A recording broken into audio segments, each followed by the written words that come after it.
ہندکوں میں بھی توت کہتے ہیں، اردو میں بھی توت کہتے ہیں، عربی میں بھی توت کہتے ہیں، انگریزی میں بھی توت کہتے ہیں۔ تو یہ توافق لغات ہے، بہت ساری زبانوں کے درمیان۔ لفظ تنور ہے، عربی میں بھی تنور، پشتو میں بھی تنور، اور ہندکوں میں بھی تنوری کہتے ہیں۔ وفارت تنور، قرآن نے بھی اس کو تنور ہی کہا ہے۔ یہ توافق لغتین ہے، کبھی ایسے بھی ہوتا ہے۔ تو فرمایا العدل بالرومیہ ویقال القسط مصدر المقسط، یہ بھی کہا گیا کہ قسط یہ مصدر ہے مقسط کا۔ اب یہاں بہت سارے اشکال ہوتے ہیں کہ مقسط تو باب افعال سے ہے، قسط جو ہے وہ تو ثلاثی مجرد ہے،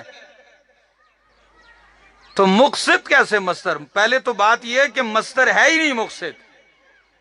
مقسط کا مصدر کیا ہے؟ اقساط ہے۔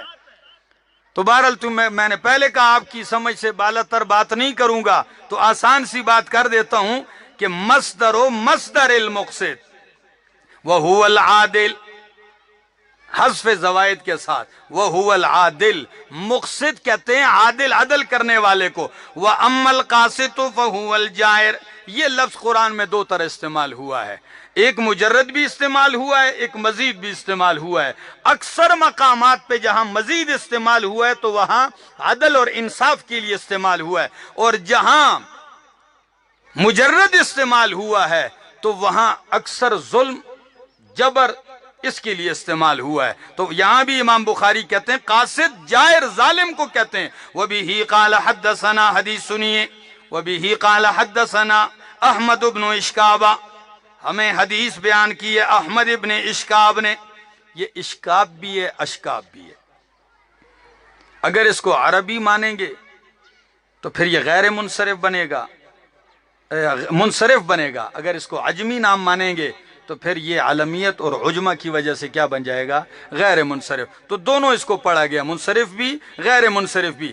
احمد ابن اشکاب، احمد ابن اشکاب قال حدثنا محمد ابن فضیل، وہ فرماتے ہیں ہم سے محمد ابن فضیل نے حدیث بیان کی ہے، وہ عمارت ابن القعقاع سے نقل کرتے ہیں، عن ابی زرعہ، وہ امام ابو زرعہ سے نقل کرتے ہیں، وہ حضرت ابو ہریرہ رضی اللہ تعالیٰ عنہ سے نقل کرتے ہیں، حضرت ابو ہریرہ اللہ کے نبی سے نقل کرتے ہیں، اللہ کے نبی فرماتے ہیں کلمتان،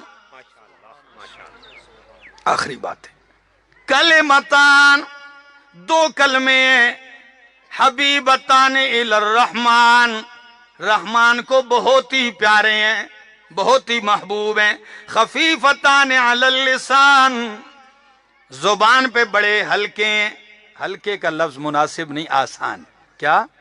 خفیفتان علی اللسان، زبان پہ بڑے آسان ہیں، سہل ہیں، ثقیلتان فی المیزان، میزان ترازو میں بڑے وزنی ہیں۔ باب کے ساتھ مطابقت اس لفظ کی ہے، کیونکہ باب باندھا تھا اعمال تولے جائیں گے، تو حدیث کا یہ جملہ اس کے ساتھ مطابقت رکھتا ہے کہ اعمال، یہ دو جملے جو ہیں وزن میں بڑے بھاری ہیں ترازو میں۔ کون سے دو جملے ہیں؟ سبحان اللہ و بحمدہ، سبحان اللہ العظیم، سبحان اللہ و بحمدہ، سبحان اللہ العظیم، سبحان اللہ و بحمدہ، سبحان اللہ العظیم۔ اگر 3 دفعہ آپ دوہرا لو کسی بچے کے سامنے، اس کو بھی یاد ہو جائیں گے۔ اسی کو فرمایا خفیفتان علی اللسان، بہت سہل ہیں۔ تو 2 کلمے ہیں، کلمتان سے مراد کلامان، 2 کلام ہیں، اللہ کو بہت محبوب ہیں۔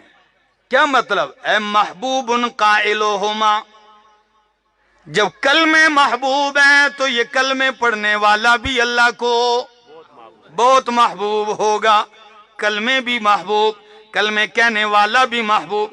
یہی حدیث امام بخاری نے کتاب الدعوات میں ذکر کی ہے، اور فضیلت یہ ذکر کی ہے، جو بندہ 100 دفعہ یہ جملہ دوہرا دے، سمندر کے جھاگ کے برابر بھی گناہ ہو تو رب معاف کر دیتا ہے۔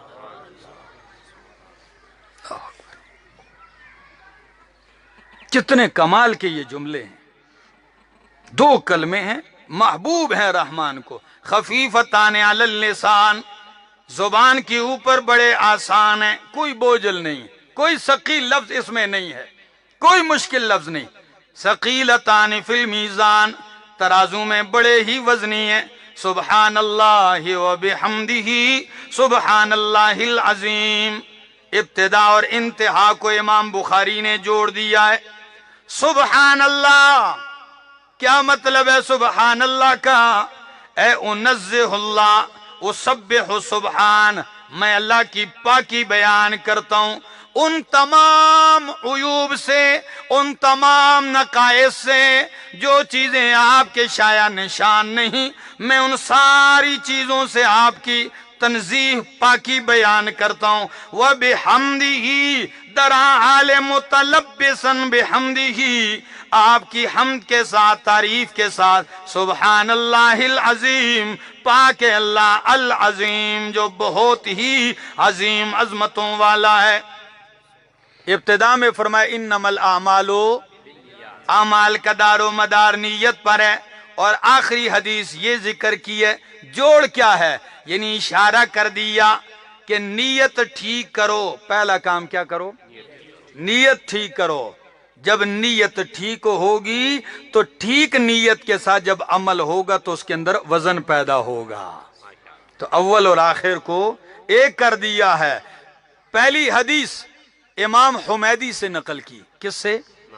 امام حمیدی سے، انما الاعمال بالنیات کی، اور آخری حدیث احمد سے، کس سے؟ احمد ابن اشکاب۔ حمید کا مادہ بھی حمد، احمد کا مادہ بھی حمد۔ امام بخاری فرماتے ہیں میری کتاب اول تا آخر حمد اور حمد، تعریف در تعریف، تعریف ہی کے لائق ہے۔ اور یہ بھی سن لیجئے، بعض علماء کہتے ہیں کہ امام بخاری کو اگر یہاں حدیث ذکر کرنی تھی تو وہ حدیث کیوں نہیں ذکر کی کہ جس میں آتا ہے من کان آخر کلامہ لا الہ الا اللہ دخل الجنہ؟